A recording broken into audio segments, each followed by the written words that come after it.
So one day, I was home from college on break and I was picking up one of my friends. He's asking me how I've been, and I'm coming off a banger week. I aced my midterms, my sister came up for the weekend, and he just turns to me and he says, "You live life better than anybody else I know." Whenever I hear what you've been up to, I'm always like, man, Kyle lives life so well. How can I live life more like Kyle? Keep in mind, this guy's had like 3 internships by the age of 20. I always looked up to this guy.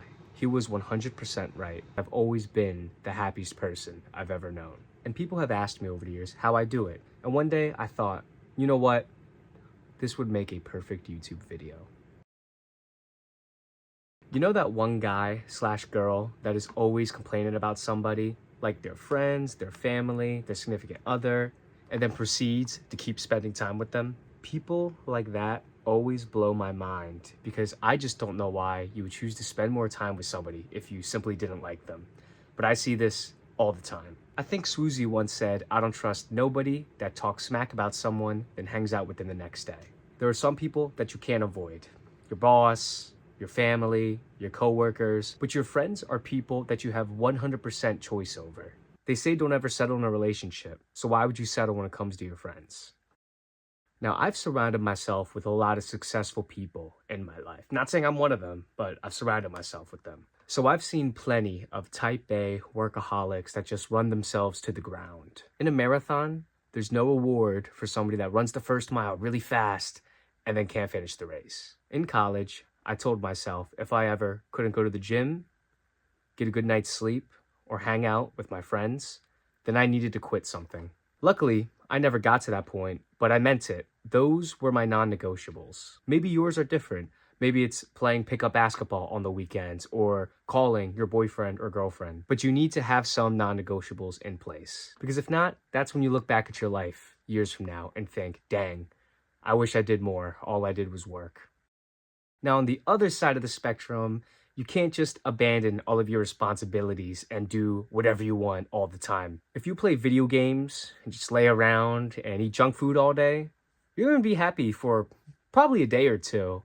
But if that's all you do for days, months, years, I promise you that will get old at some point. Now, some of you may know this, but my first semester at college was pretty brutal. I was homesick, going through my first breakup at the time. I didn't feel like doing anything. But you know how I dealt with that? I just took it out on my work. I studied as hard as I could, went out for a lot of clubs, and forced myself to go to marching band practice every single day. At the beginning of the semester, I was more depressed than I'd ever been. But it's really hard to stay that way when you see your first 4.0, get into the #1 business club, and get to travel to Texas for a bowl game.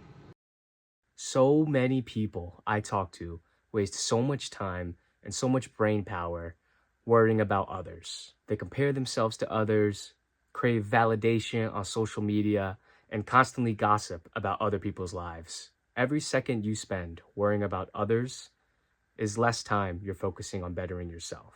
And the more you indulge in these toxic behaviors, the more you're letting others dictate your feelings and your life. You know who the only person is that's going to be there for you 24/7, 365? If you want to accomplish things, you're going to fail a lot.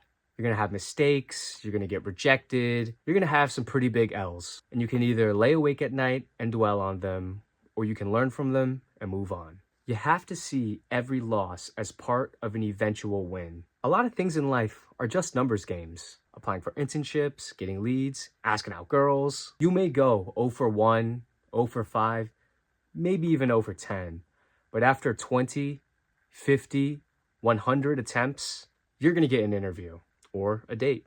And then on the other side of things too, don't obsess about the future too much. It can be really fun to plan about what you want your life to look like in 5 years or what you're gonna do with all your money when you're finally rich one day. But a lot of your life is spent getting somewhere, not at the actual place itself. Imagine you're on a cruise and the whole time you're on a boat, you're just thinking about how great that destination's gonna be. If you're gonna be on that boat anyways, you might as well enjoy the ride. Another way I like to think about it, imagine if you hate the week and only look forward to the weekends. That's 5 out of 7 days where you're just focusing on the future. That's 71% of your life just waiting for the weekend. All I'm saying is, don't let your end goal distract you from enjoying the process. Imagine some guy gets to build his dream home. Newly constructed, any price, any amenities he wants. And he just didn't do any planning whatsoever. The builder's like, hey, what do you want? And the guy's like, oh, I don't know. Just pick whatever's popular.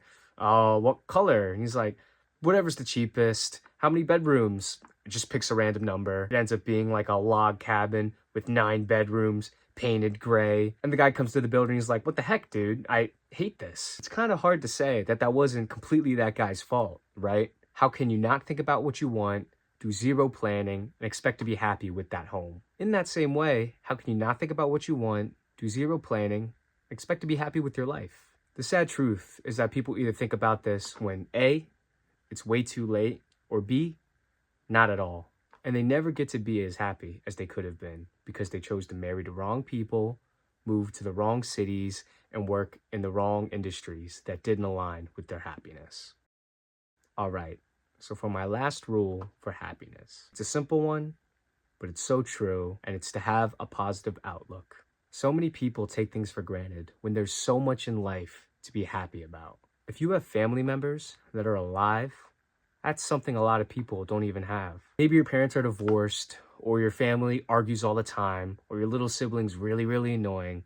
But if everybody's here and everybody can function, that's a privilege a lot of people don't realize they have until it's too late. Sometimes it's harder to see the positive when bad things happen, but you have to see the bigger picture. There's so many things, big and small, to be thankful for. And I think the happiest people are the ones that see that. And the unhappiest people are the ones that don't. Now, I may be a young, broke 22-year-old who sometimes wishes he could have been smarter, done more, or looked better. But despite all of that, almost every single day, while doing the most mundane tasks, like working from my bedroom, making breakfast, or driving to the gym, my mind will stop just for a moment and realize just how good I have it. And almost every single day, between waking up and going to bed, I'll remember how great my life truly is. And that is why I'm the happiest person I know. Have a great rest of your day.